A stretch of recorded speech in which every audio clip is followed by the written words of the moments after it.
எழுத்தை அவர் அப்படியே அப்படி செஞ்சிருக்காருன்னு அர்த்தம். தெலுங்குல இருக்கு, கன்னடத்தில் இருக்கு, அஸ்ஸாமில் மாதம் கம்பெனின்னு ஒருத்தர் எழுதியிருக்கார், ஒரியாவில் பல்ராம் தாஸ், இந்தியில் துளசிதாசர், கெமன் மொழியில் ரீப்கர், தாய்லாந்தில் இருக்கு.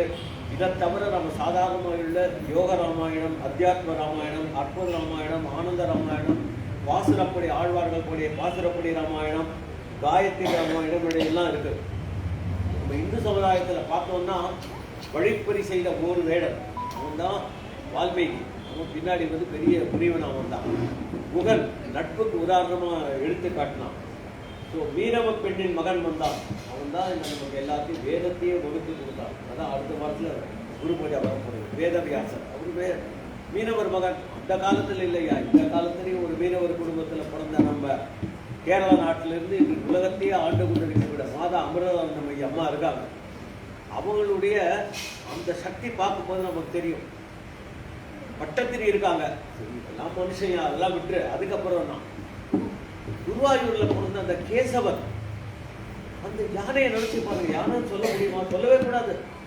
அந்த கேசவனின் பிறப்பு, கேசவனின் ஏகாதசி உபவாசம், கேசவன் கடைசி ஒன்று தன்னோட போட்டி போட்டுக் கொண்டு அந்த இறைவனை சுமந்த அந்த காட்சிகள், இறைவனுக்காகவே தன்னை ஒரு குறிப்பிட்ட நாள்ல இருந்து இன்னைக்கு ஒரு பெரிய சிலையும் பெரிய கேசவ ஏகாதசின்னு ஒரு பெரிய அந்த ஏகாதசி கொண்டாடிட்டு இருக்கோம். அந்த மாதிரி எல்லாருமே ஒண்ணுதான்.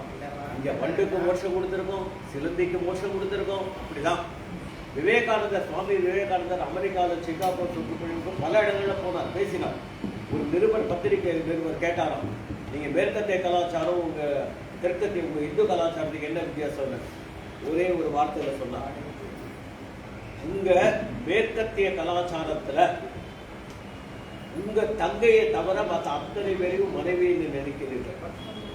உங்களுடைய தங்கையை தவிர மற்ற அத்தனை பேரும் நீங்கள் பெண்களை மனைவி மாதிரியே இல்லை, அந்த மாதிரி தான் சரிக்கிறீங்க. எங்க தெற்கத்திய கலாச்சாரத்துல, அதாவது இந்த பக்கத்துல இந்திய கலாச்சாரத்துல, பாரதிய சம்ஸ்காரத்துல என்ன பண்றோம்னா, எங்க மனைவியை தவிர அத்தனை பேரும் சகோதரிகளா நினைக்கிறோம். அக்கா ஒரு தங்க, இது யாரோ ஒன்று அப்படிதான் நினைக்கிறோம். அந்த பண்பு இருக்கிறதுனால தான், அந்த பண்பை ஊறி கிடைக்கிறதுனால தான் நம்ம எந்த வீட்டுக்கு போனாலும் அம்மான்னு கேட்குறோம். நம்ம பிக்ஷை கேட்க வந்தால் கூட அம்மான்னு தான் கேட்குறோம்.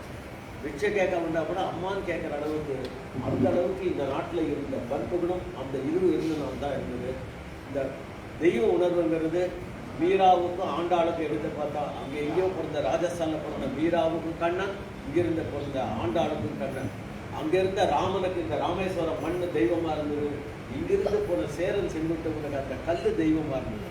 நாம எல்லா நிலைகளிலும் எல்லா நேரங்களிலும் இந்து சமுதாயம் ஒன்று நினைச்சு தான் இருக்கோம்.